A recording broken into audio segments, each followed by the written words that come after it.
welcome to Sri Dakshinamurti Vidya Mandir, my dear friend. In last lecture, what we learned the one poem, The Little One. Okay, and in this poem, we just sing how just he little one do different type of task. Okay, હવે જે કંઈ પણ task એ નાના ભૂલકાએ કર્યો હતો ને છે, તો હવે આપણે શું કરવાનું છે? હવે આજે એને એક્ટિવિટી નંબર જે આપણે કર્યો હતો એક્ટિવિટી નંબર 1, તો તેની અંદર સૌથી પહેલા આપણને શું આવશે? પેજ નંબર 2 ની અંદર. તો એની અંદર તમે ધ્યાન આપજો તો એ શું છે? Make a list of rhyming words, એટલે કે જો સરખા જેનું ઉચ્ચારણ સરખું હોય ને એવા શબ્દો આપણે ગોતવાના છે. તો આપણે સૌથી પહેલું ઉદાહરણ તો આપણને આપેલું છે. શું છે? તો ટોટ, તો બોટ. ટોટ એટલે શીખડવું થાય, ટોટ એટલે શીખવાડવું થાય, શીખવું થાય, અને બોટ એટલે ખરીદવું થાય. હવે બીજા કોઈ શબ્દો છે તો તમારે કવિતા જે છે એની અંદરથી જોવાના છે, એના અંદરથી વાંચી અને આ જે બાકીના છે તો શું કરવાનું છે? લખવાના છે. બીજું પણ ઉદાહરણ આપણને આપેલું છે. શું છે? તો ફ્લ્યુ. ફ્લ્યુ તો શું થાય? બ્લ્યુ. ફ્લ્યુ એટલે ઉડાડવું અને બ્લુ એટલે વગાડવું. બરોબર. તો હવે આપણે બીજા શબ્દો જોઈએ તો ડ્રીવ. તો ન્યુ. ડ્રીવ એટલે દોરવું, ન્યુ એટલે જાણવું. પછી શું છે સાહેબ? તો રેડ અને રીડ. રીડ એટલે લાલ કલર અને રેડ એટલે વાંચવું. પછી નેક્સ્ટ શું છે સાહેબ? નેક્સ્ટ છે કાઇટ, તો વ્હાઈટ. બરોબર. કાઇટ એટલે પતંગ અને વ્હાઈટ એટલે સફેદ. તો આવતો તૈયાર રાઇમિંગ્સ વર્ડ. હવે તમને બીજા કોઈ પણ તમને બીજી જગ્યાએથી મળે ને તેવા શબ્દો જો રાઇમિંગ્સ હોય તો પણ તમારે લખવાના છે.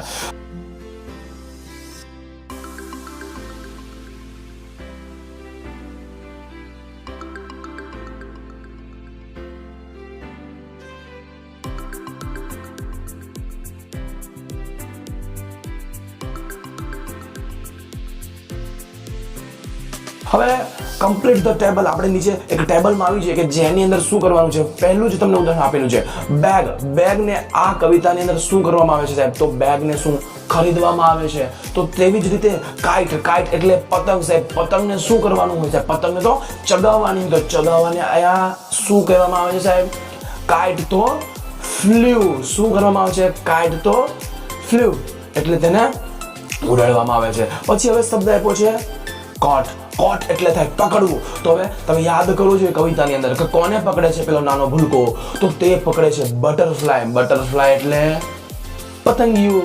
પછી બેલ એટલે ઘંટડી. ઘંટડીને શું કરે છે? તો કે ટીન ટીન વગાડે છે. તો વગાડવાને શું કહે છે? રેંગ. આ કવિતાની અંદર વગાડવામાં એક શબ્દનો ઉપયોગ આવે છે. શું છે તે? રેંગ.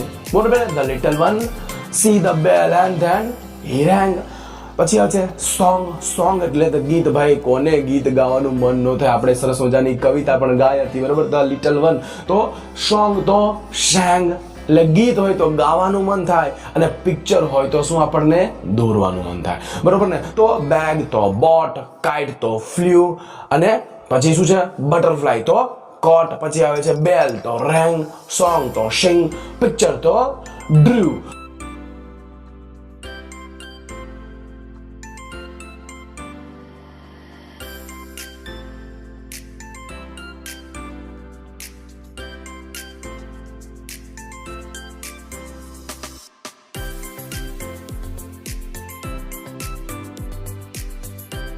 બરોબર ને? તો હવે એક્ટિવિટી નંબર આપણે 2 જઈએ. હવે આ સાથે એક્ટિવિટી નંબર આપણે 1 પૂરી થઈ અને એક્ટિવિટી નંબર 2 કરે. તો તેની અંદર જો નીચે શબ્દો આપેલા છે A B.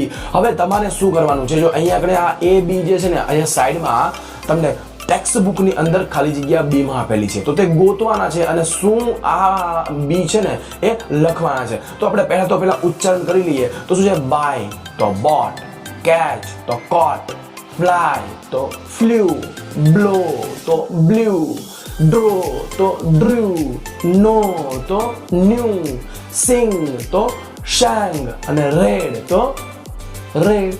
રેડ તો રેડ. ઓકે. તો હવે જુઓ, નો ને શું કહેવામાં આવ્યું છે અહીંયા આગળ? તો કે ન્યુ. ફ્લાય ને શું કહેવામાં આવ્યું છે? તો કે ફ્લ્યુ. સિંગ ને શું કહેવામાં આવ્યું છે? તો કે સેંગ. બાય ને શું કહેવામાં આવ્યું છે? તો કે બોટ. રેડ ને રેડ. કેચ ને કોટ. બ્લો ને બ્લ્યુ અને ડ્રો ને ડ્રીવ.